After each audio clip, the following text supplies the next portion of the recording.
everyone. I'm Jessica. With me, I have Hidika, Maria, Caitlin, and Keandra. We are interns at the Phone School of Dental Hygiene at the University of Bridgeport. We have prepared this educational presentation in order to enhance the overall oral health. So a little bit about us and our clinic. We are the first dental hygiene school in the world. We are senior dental hygiene interns, which means we are second-year students, and we will be graduating this May. There's a little bit more to our UB family than just dental hygiene. We have our chiropractic, acupuncture, and many other clinics. A little bit about our history. Bridgeport, Connecticut is the birthplace of dental hygiene, believe it or not. Dr. Alfred C. Phones was a dentist in Bridgeport, Connecticut. He then realized that we should not wait for dental disease to occur to treat it, that we should actually be preventing it before it happens. In 1906, Dr. Alfred C. Phones began training his cousin, Irene Newman, as a preventative oral health specialist, which is known today as your dental hygienist. Shortly after, in 1913, the dental hygiene school was opened. The first dental hygienists worked in the Bridgeport public school settings. Since they started working in the Bridgeport public schools, they reduced dental cavities in the children of Bridgeport by 73%. Further along, our field has expanded over the years. We can practice in hospitals, schools, nursing homes, research, corporations. We could be educators at universities, and so much more. As interns, we get to go on rotations where we experience working in many of these settings. We have attended the Tisdale Elementary School, Southwest Health Clinic, as well as Norwalk Hospital. At all these locations, we are providing patient care to many individuals, making us versatile in the dental hygiene field. In the lower image, you can see one of the first dental hygiene lecture halls where previous practicing hygienists would attend their classes, although it looks a little bit different nowadays. Some role of the dental hygienist. We can provide oral prophylaxis, which are your cleanings. We provide non-surgical periodontal debridement. We take our own radiographs. We can administer local anesthesia, provide oral hygiene instruction, provide nutritional counseling. We can place dental sealants, fluoride treatments, and many other preventative services. All these are based on state to state. These are what we are allowed to permit in Connecticut. So a little trivia for you guys. Did you guys know that the mouth is swarming with bacteria? Without proper oral hygiene, bacteria levels increase, leading to oral infections such as tooth decay, which are your cavities, and gum disease, which is known as periodontitis or gingivitis. The purple bacteria at the top is known for causing caries. The orange bacteria is known to lead to periodontitis, and the red is also known to cause periodontitis. But also, a main key factor is that your bacteria is transmissible from person to person based on contact. Your oral health can greatly impact others around you. This can be done by kissing, sharing utensils, cups, toothbrushes, you name it. Did you guys know that your mouth is connected to the rest of the body? Bacteria and disease from the mouth can travel to other parts of the body, and bacteria and disease from other parts of the body can spread into the mouth. Addiction over time can cause dry mouth, which increases acid in the mouth and leads to rotting enamel. Acid reflux, which also rots enamel and hurts soft tissue. It can also cause loss of blood flow to roots and gums of your teeth. And it can also cause ulcers or sores in the mouth that can become infected. This is because we only have one immune system, circulatory system, and lymphatic system. And addiction is a chronic cyclic disease, unlike other diseases. There can be many points of relapse throughout the cycle of recovery. What can poor oral health do? Poor oral health can cause periodontal disease, increased risk for heart attack. Diabetics also have an increased risk for infection. Oral infections increase the risk of respiratory infections. Oral bacteria has also been linked to diseases such as Alzheimer's. arthritis, autoimmune diseases, and more. Your oral health offers clues about your overall health and how it can affect the rest of your body. Hello, my name is Maria, and I'm going to continue with the presentation. What is dental decay? Dental decay is a bacteria-causing disease that is transmitted from person to person by sharing utensils, kissing, etc. The acid produced by the bacteria affects the covering tissue of the tooth called enamel. The enamel is the outermost layer of the tooth and the hardest tissue in the body that can be destroyed by the acid released by bacteria. Dentin and pulp are underneath the enamel. When decay reaches the dentin end or the pulp, it is painful.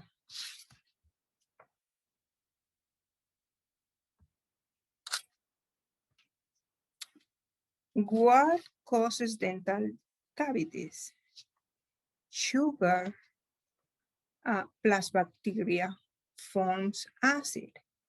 Acid attacks the healthy tooth, and that is what is going to cause dental decay. Maybe you're wondering, what is plaque? Plaque is an organized community of microorganisms that attach to the tooth. If dental plaque is not removed when it is soft, by brushing and flossing, it hardens, forming calculus and becomes difficult to remove at home. Dental plaque can damage your teeth and lead to tooth decay, tooth loss, and bone loss.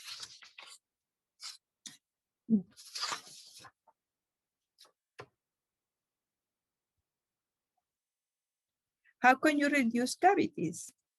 By brushing twice a day, 2 minutes each time, by flossing at least once daily, and using an antimicrobial or a fluoride rinse daily to help control the bacteria and remineralize teeth.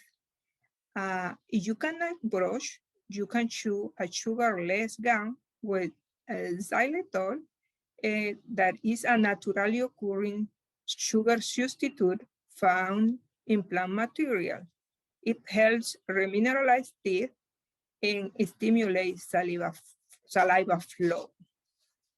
Do not forget to brush your tongue because bacteria and small food particles that build up on your tongue may reach your teeth and gums. Brushing your tongue on a regular basis can remove disease-causing bacteria. What is periodontal disease? Periodontal disease is an infectious and inflammatory disease of the gums and bone that surround and support the teeth. It is common but preventable. Periodontal disease can be classified as gingivitis, that's the earliest reversible form of periodontal disease that affects soft tissue. Periodontitis is a serious infection that can destroy bone permanently. Signs and symptoms of periodontitis.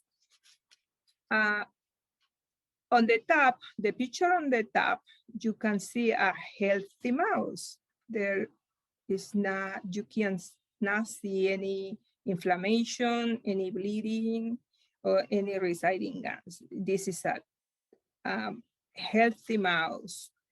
And the picture on the middle, it shows a mouth with gingivitis. And you can see bleeding gums with with swollen gums, red and red gingiva. And on the bottom, you can see a mouth that shows periodontitis. You can see bleeding, you can see pus, you can see receding gums, you can see all the signs of inflammation. Hi, my name is Atika and I will be going over what is xerostomia. Xerostomia is also known as dry mouth. It's a sticky, dry feeling in the mouth, throat, tongue, and lips. It can cause difficulty in tasting, chewing, swallowing, or speaking. It's a burning feeling of tongue and mouth sores. It's caused by medications. There is hundreds of medications that can cause the salivary glands to produce less saliva. Diseases such as HIV, AIDS, diabetes, hypertension, depression, anxiety, thyroid disorder, autoimmune disease, particularly Sjogren's disease, can also cause xerostomia. Radiation therapy. Salivary glands can be damaged if they're exposed to radiation during cancer treatment. Chemotherapy, drugs used to treat cancer, can make saliva thicker, causing the mouth to feel dry. Nerve damage. Injury to the head or neck can damage the nerves that tell salivary glands to make saliva. Alcohol and illegal drugs can also cause xerostomia.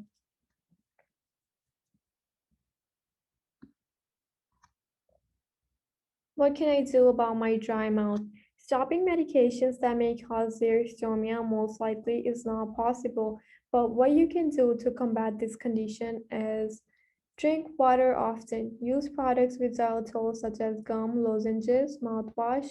Use a humidifier at night. Avoid drinks with caffeine such as coffee, tea, and soda.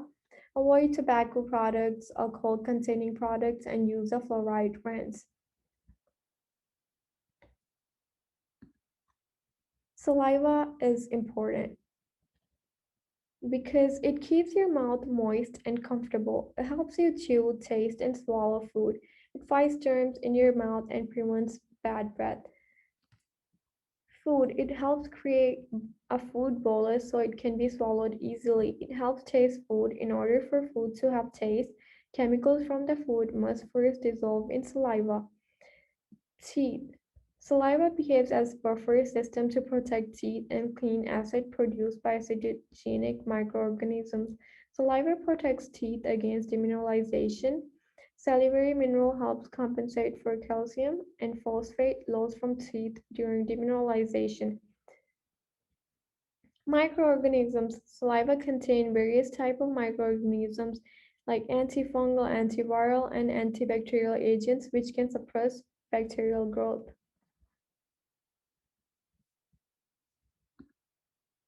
Did you know eating pattern and food choices play an important role in your overall health and preventing tooth decay and gum disease? A balanced diet of fruits, vegetables, protein, dairy products, and whole grains provide essential nutrients for optimum oral health and as well as overall health. A healthy diet has food in the amount shown in Choose My Plate. When looking at all the type of foods to consume, fresh and frozen are typically going to be the best. Make sure to eat your food and not drink it. Even if it says 100% juice, it still contains liquid sugar in there. When looking at your vegetables, focus on non-starchy vegetables like leafy green, broccoli, green pepper, green beans, preferably fresh frozen. If you're consuming canned, it would be a good idea to rinse your canned food to get rid of excess sodium.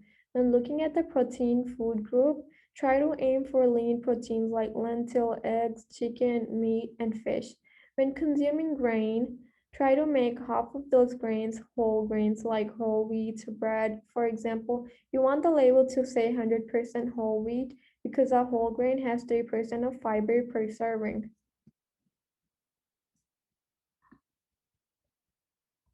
Is your diet increasing your risk of cavities? Plaque plus sugar equals acid, and acid causes cavities. To reduce your risk of cavities, limit sugary drinks and snacks between meals. A steady supply of sugary foods and drinks, including sport and energy drinks, can cause cavities. One way of making smarter food and drink choices is to read labels, as they're low in added sugar. Chew sugarless xylitol gum. Chewing gum for 20 minutes after meals has been shown to reduce tooth decay. Drink water. Drinking tap water with fluoride can help prevent tooth decay and it can help wash away sugary drinks. See your dentist regularly.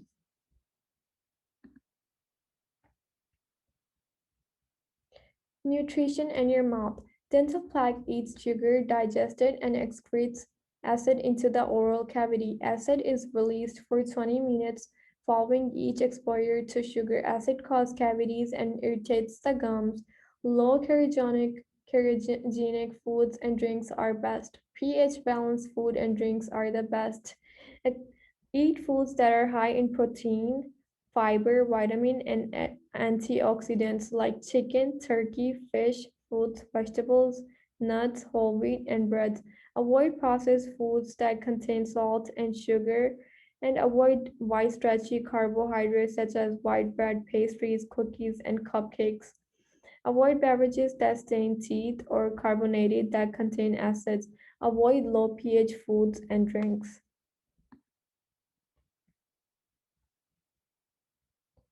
pH of common foods and drinks.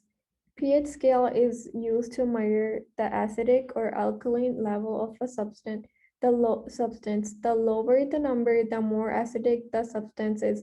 Enamel loss occurs at a pH of 4.0. Over time, consuming acidic food drinks daily can cause erosion, loss of enamel. Once enamel is lost, it is gone forever. It does not regenerate. So this is a list of pH and the foods. 3.0 includes soda, cheese, pasta, pastries, shellfish, beef, white bread. 4.0 pH level foods include white bread, coffee, bottled water, distilled, and many. Reverse osmosis. 5.0 includes sugar, beer, chicken, cooked beans. 6.0 pH level of foods includes tea, fish, eggs, most grains, and fruit juices. 7.0 is most tap water. 8.0 includes cabbage, tomatoes, carrots, almonds, apples. 9.0 of foods includes celery, lettuce, green tea, olive oil, broccoli, and spinach. 10 is ionized water and high alkaline. And these are the products with pH level. Coca-Cola carbonated beverages can be pH level of 2.4 to 2.7. Sour gummy bears is 3.0 pH level. Skittles is 2.5. Starburst is 2.4.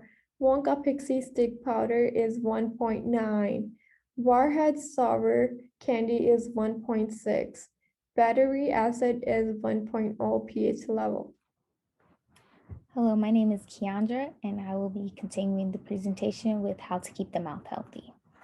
One can begin by keeping the mouth healthy by brushing 2 times a day for 2 minutes, flossing at least once a day, brushing your tongue at least once a day, rinsing with the antimicrobial mouthwash, using a toothpaste or mouthwash containing fluoride.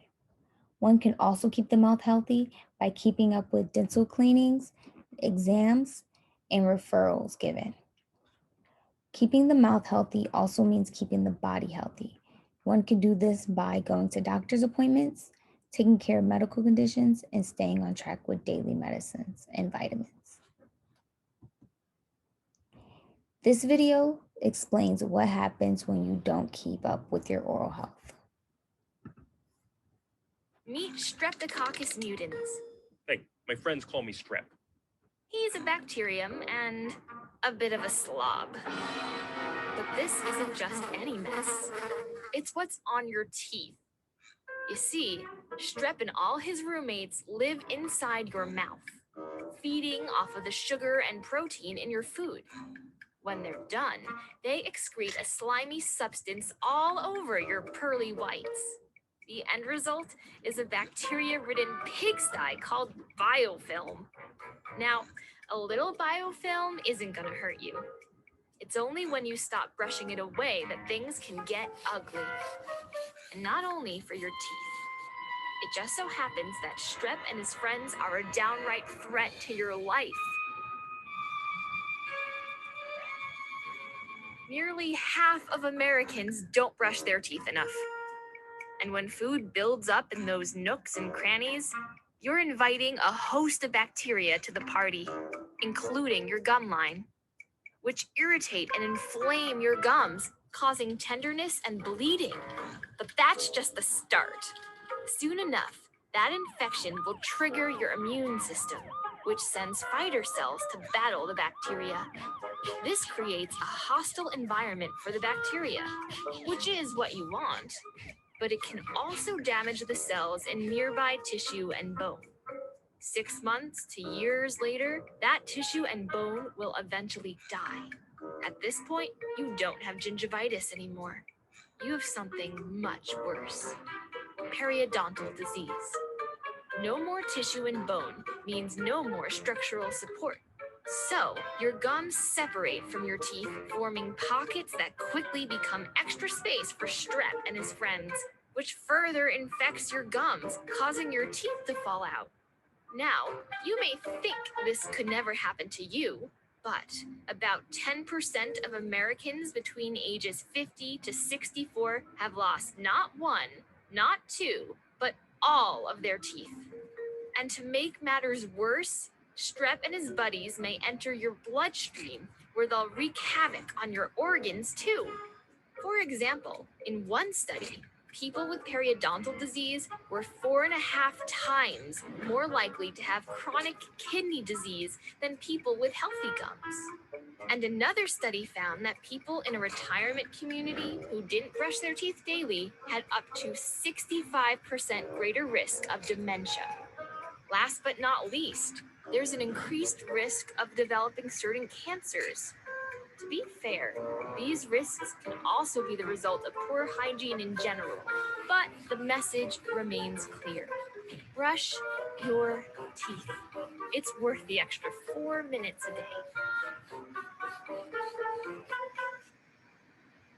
Continuing with toothbrushing 101. This technique is called the modified Bass technique. You would hold your toothbrush at a 45-degree angle to the tooth and the gums. You will use short, light, and quick back and forth strokes to brush the biofilm off the teeth. You will brush the cheek side, the tongue side, and all chewing surfaces of your teeth. Make sure to always use a soft bristle toothbrush. During appointments at the Phones Clinic, we always review oral hygiene techniques. If modifications are needed, we will demonstrate to get the best results for you. This technique can also be used with an electric toothbrush. Brush your tongue every time you brush to remove bacteria here too. The tongue is known to hold the most bacteria as well as lingering odors. It is best to brush in a downward motion.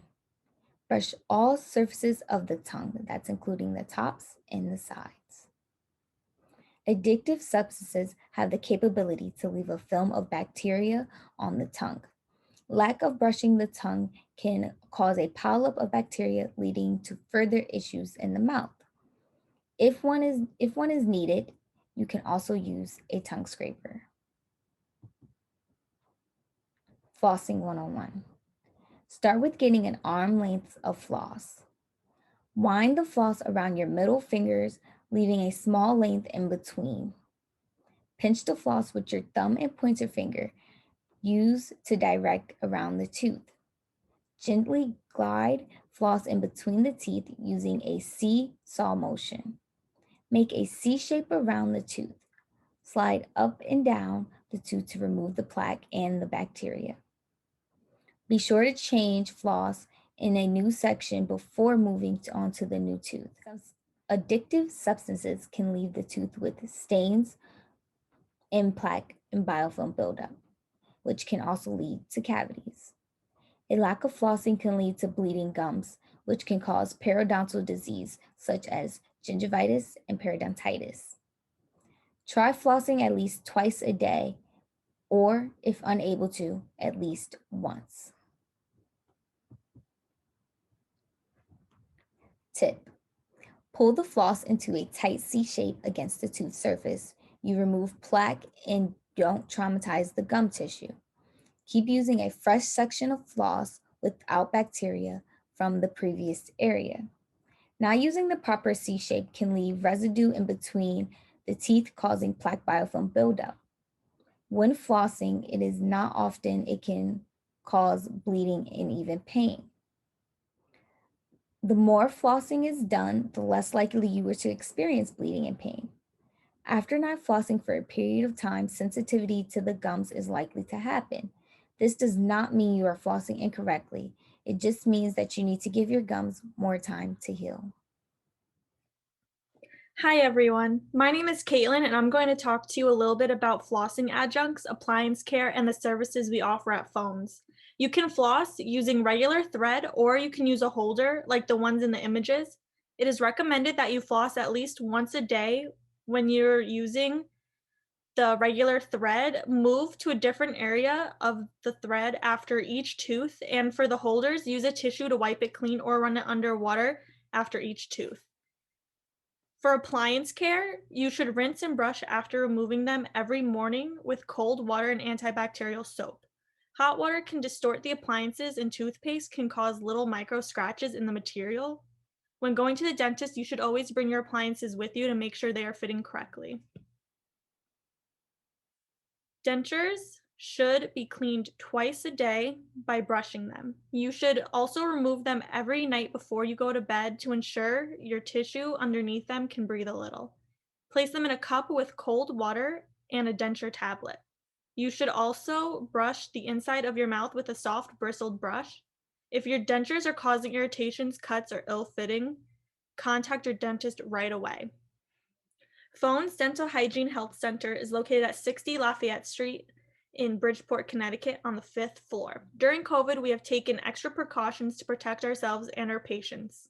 We have started to use level 3 masks when going in a patient's mouth intraorally, N95 masks when using any types of aerosols. We wear a face shield at all times, and we are starting to use disinfection machines called fogging machines after all appointments. It is the same type of fogging that is done in hospitals and on airplanes. These are the services that we offer. We accept Husky Insurance.